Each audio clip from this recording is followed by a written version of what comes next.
for a period of 10 years, Iggy couldn't get to first base. He was rejected at KMBR, 95.7 the game. He worked at the Press Democrat, but it was a crap deal. It was a crap deal. They never gave him a full-time position. They didn't pay. Whenever he traveled, I paid for it. The Chronicle wasn't interested. The San Jose Mercury. And the editor there, Buddy Geraci, is my friend, and he never gave Iggy a look. I worked for Bleacher Report for a year, and then I worked for Bleacher Report for a year, and then the second year they were like, "We're good. We don't need you anymore." They just got rid of me. And also, Bay Area Sports, Comcast, whatever it was then. I worked for them for a year. Yeah, and then they weren't interested. Right.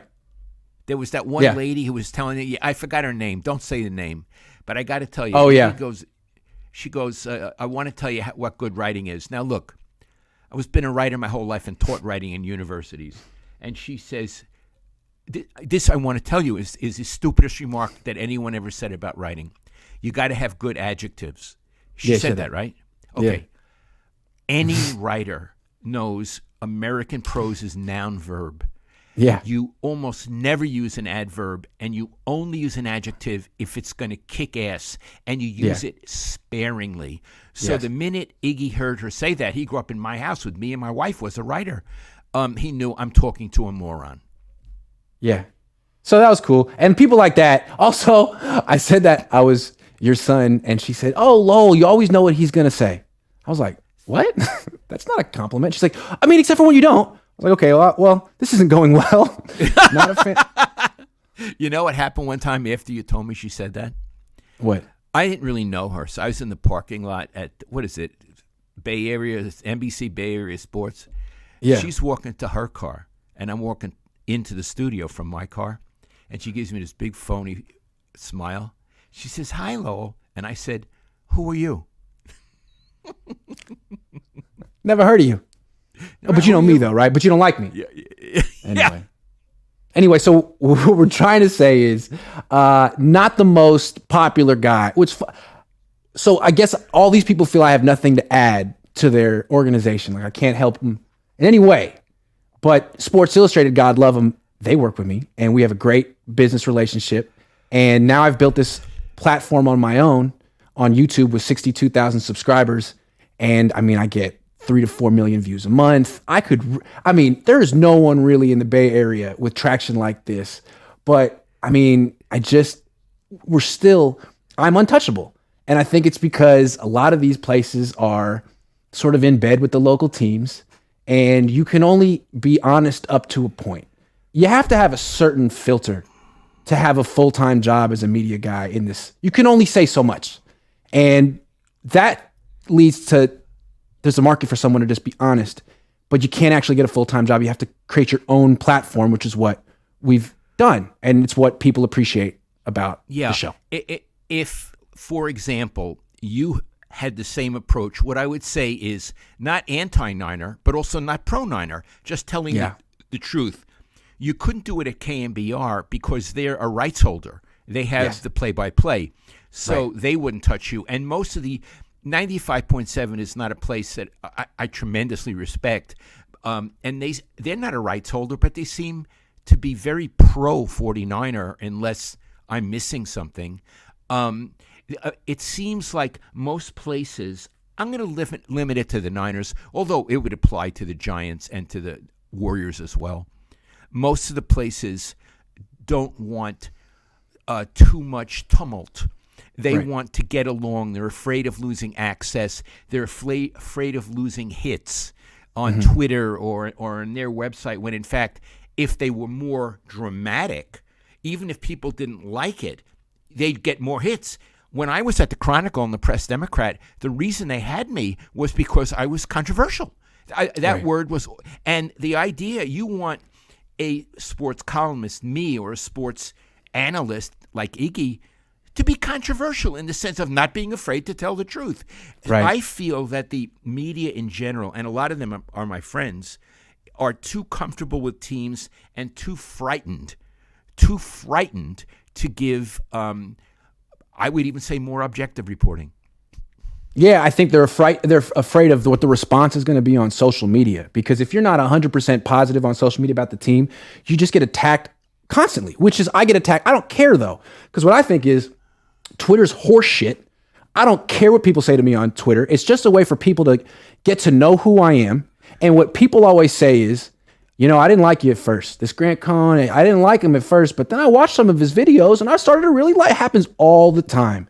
So keep saying whatever you want to say about me. What happens is they hate me on Twitter. They find me on YouTube. They subscribe and then they watch every day. So I just don't think these news organizations have kind of figured out that if you don't really care about what people say on Twitter, you could actually get a lot more views and money. But I don't think these companies are doing that well, Dad. It doesn't seem like any of them have any show that's a hit right now in the Bay Area. Is there? I mean, I thought I could think of. I can tell you, I'm just saying. The Press Democrat just moved out of its beautiful building in Santa Rosa. We had a beautiful building to a little storefront a few blocks away. And are you serious? Yeah, just man, Iggy. Remember what a pretty building that was? Yeah, I do. They're out. And what's funny is in this market, we get framed as like, they're just being negative for attention, and they're not. They don't even mean what they say. They're just being negative performatively. Actually, we just seem that way because we're so different than everyone else. But we're balanced. We praise the Niners when it's all the time. When it's deserved. Think about other people that cover this team and ask yourself, has this person ever criticized the 49ers? Ever? Oh. When? Ever criticized Kyle Shanahan? Ever. Ask that question.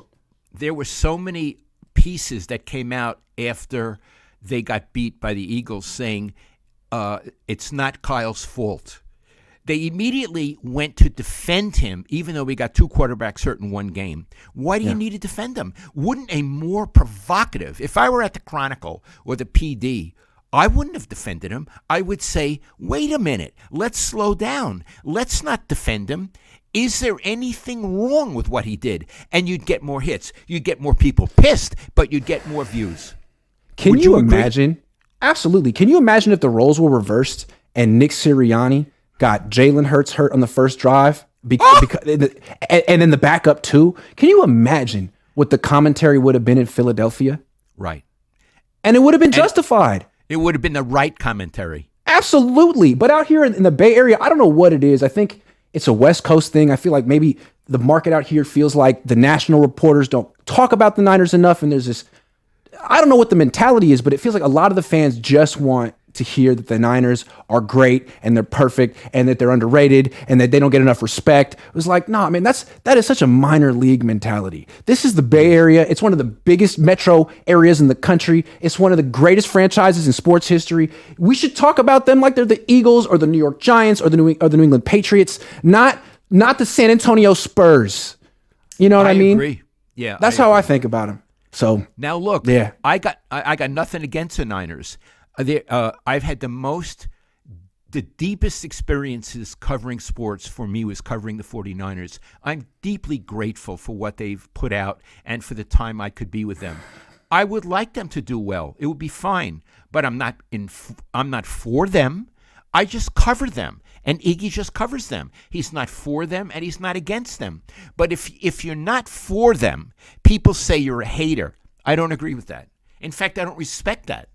Right. And the way I see it is, as long as every other member of this, market is afraid to go past a certain point, there's always going to be a market for me. And my YouTube channel is always going to grow because I feel like I'm the only one trying to do what they would do in Philly or New York or New Jersey or Washington and trying to hold this team to a major market standard. And I think it takes courage because you're a perennial outsider from the team and the other media. Yeah, outsider. I think everyone would prefer that I don't do this. And I think when you were at the Chronicle in the 80s, everyone would have preferred that you didn't do it the way from your peers to the players to the teams. I mean, you're the turd in the punch bowl. Sorry. I wouldn't like to think of myself like that. But I'll tell you, a lot of the media did not like me. And a lot of the players did not like me, but a lot of players did. Like, for example, players who were honest, like Jimmy Ward, Vita Blue. Yeah. Vita Blue was intrigued by me because he felt a lot of the same things I felt, and I wrote them. Right. Yeah. Right. And what did Jimmy Ward say about me? You know, Grant can say this stuff. He's not on the team. I can't say it. There is a certain company line you got to go with when you're on the team. And some players appreciate someone who calls the stuff out and says, hey, what is this coach talking about? What about this guy over here on the team who's talking for everybody? What about that? Now, Iggy, I'm going to say another thing. I don't want you to comment on this. This is just Lowell. I don't want you to comment. There are certain opinion people, and I'm not going to name names in the Bay Area, who have, especially toward the Niners, softened. They used to be a little bit more like me, i.e. blunt, fair, and now they've backed off and have become a little bit more cozy or timid. Iggy knows who I'm talking about. You guys can draw your own conclusions, but it depresses me. I have a theory. But don't name names. No names. But when you were in the game, before you retired, you were still in the era of online articles being free. I mean, your stuff was never behind a paywall. Now, that's right. Everyone has decided to put their stuff behind a paywall. So if you're selling subscriptions, how provocative can you be? I bet you they check, like, this article produced this many subscriptions. Oh, they This do? article lost subscriptions. So they probably de-incentivize themselves from being honest, because everything is about selling subscriptions, which is the wrong business model to begin with. I don't sell subscriptions. I'm selling ads. It's free. A 10-year-old could watch my channel, but not a 10-year-old can't read. You know, I'm not going to name, but you know what I'm talking about. There's 3 of them locally. They can't read them. I don't have subscriptions to these places because I'm petty, and they didn't hire me. I'm not giving you $5 a month. Hell no. So I don't know what any of these people read. They're my I have no idea. I wouldn't give them $5. No, absolutely not. No, that's petty though. That's me.